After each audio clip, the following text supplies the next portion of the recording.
రాత్రి సుమారు 2 ప్రాంతం అనుకుంటాం. మరి ఏదైతే ఓల్డ్ బస్ స్టాండ్ నిద్రా చౌక్లో ఉన్నాయో షాప్స్ సుమారుగా 70-75 ఏళ్ళ నుండి ఇక్కడ జీవనం సాగిస్తున్నాం. మరి రాత్రి 2 తర్వాత ఎట్లా గాలింది అనేది అయితే తెలియదు. ఈ ట్రాన్స్ఫార్మర్ పక్కన చెత్త మున్సిపల్ వాళ్ళు చెత్త పోయడం, మరి దాన్ని రాత్రి ఎట్లా గాలింది, దాని ద్వారా పక్కనే ట్రాన్స్ఫార్మర్ ఉంటుంది. ఆ ట్రాన్స్ఫార్మర్ వల్ల సుమారుగా 18 షాపులు కాలిపోయినాయి, ఒక 3 షాపులు తప్ప. మరి ఇక్కడ ఉన్న వాళ్ళు టోటల్గా కుటుంబాలు దీని మీదే ఆధారపడి మరి రోజు బేజ్గా ఫైనాన్స్ తీసుకొని రోజు కట్టుకొని మరి ఆ రోజు పూట గడవాలంటే ఈ పొద్దున్న నుంచి సాయంత్రం వరకు దందా చేసుకుంటేనే వాళ్ళకు షాపులు నడుస్తాయి. షాపులు నడిస్తేనే ఇంట్లో ఖర్చులకు వెళ్తాయి. మరి అదొకటి దృష్టిలో పెట్టుకోవాలా.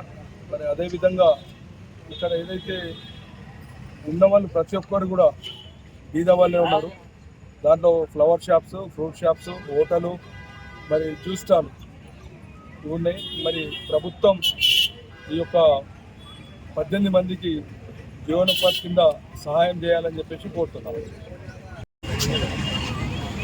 ఓల్డ్ బస్ స్టాండ్ ఒక డబ్బాల అసోసియేషన్ నుంచి అందరము చాలా బాధపడుతున్నాం. మాకు చిన్న వ్యాపారాలు చేసుకుంటూ జీవనోపాధి పోషించుకుంటూ ఉంటారు. ఒక్కొక్క కుటుంబంలో 10-12 మెంబర్స్ ఉన్నారు. మరి కాబట్టి వాళ్ళు నిన్న మొన్ననే కొంచెం మంది ఫ్లవర్స్ కానీ ఫ్రూట్స్ కానీ స్టాక్ తీసుకొచ్చుకున్నారు హైదరాబాద్ నుంచి.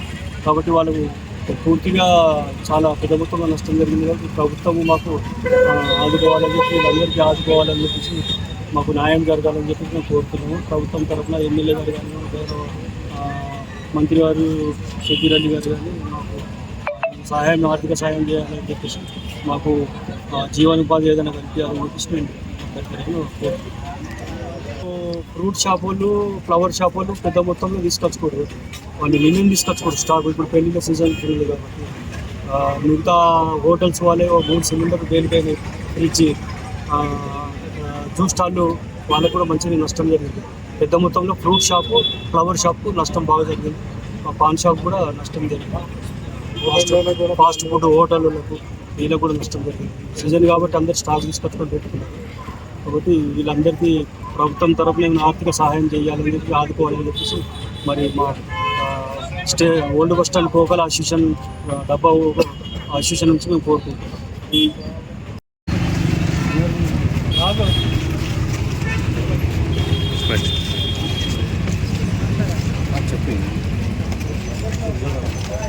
మాకు ఈరోజు పొద్దున ఈ విషయం తెలిసింది. మాకు తెలియగానే ఇక్కడ చూడడానికి వచ్చినాము. అక్కడ నుంచి మొదలు పెడితే ఇక్కడ వరకు అన్ని కంప్లీట్గా కాలిపోయినాయి. మొత్తం 18 షాపుల వరకు కాలిపోయినాయి. వీళ్ళందరూ షాప్ ఓనర్లు కూడా చెప్తుంటే ఏంటంటే పాపం స్టాక్ కూడా తెచ్చిపెట్టుకుర్రట. ఇక్కడ సీజన్ ఉంది, పెళ్ళిళ్ళ సీజన్ కాబట్టి ఫ్లవర్స్ అని, ఫ్రూట్స్ అని తెచ్చి పెట్టుకున్నారు. బాగా ఖరాబ్ అయిపోయింది మొత్తం. అసలు చేతికి ఏమీ దొరకకుండా మొత్తం ఖరాబ్ అయిందని చెప్పారు. మేమైతే వీళ్ళకి చెప్పినాం ఏంటంటే కొంచెం అంటే ఎంతవరకు ఏమైంది అనేది కొంచెం మాకు నోట్ లాగా రాసిస్తే మేము గవర్నమెంట్ దృష్టి కూడా తీసుకెళ్ళి సహాయం చేస్తాము. అదే వాళ్ళకి చెప్తుండే ఇందాక. వాళ్ళు కూడా రాసిస్తా అని చెప్పారు. ఇంకొకటి ఫైర్ ఇంజన్ కూడా ఇట్లా ఒకటే ఉందని చెప్తారు. దానికి కూడా మేము తాలూకు సంబంధించిన అధికారులకి దృష్టికి తీసుకెళ్ళి ఇంకొక ఫైర్ ఇంజన్ కోసం ట్రై చేస్తాం మేము. ఎందుకంటే ఇప్పుడు నెక్స్ట్ ఇది మే కాబట్టి ఎండలు బాగుంటాయి కాబట్టి ఫైర్ ఇంజన్ కూడా అవైలబుల్ ఉంటే బాగుంటుంది కాబట్టి దాని దృష్ట్యా కూడా ట్రై చేస్తాం. అంటే అక్కడ చివర చెత్త ఉంది మొత్తం. అది కాలడం వల్ల దాని పక్కనే ఒకటి ట్రాన్స్ఫార్మర్ ఉంది అన్నట్టు. అది మంట దాని వరకు వెళ్ళి అది షార్ట్ సర్క్యూట్ వల్ల మొత్తం ఇక్కడ వరకు వచ్చేసింది మంట అంతా. అది అట్లా జరిగిపోతుంది. అది నైట్ పూట అయినట్టుంది.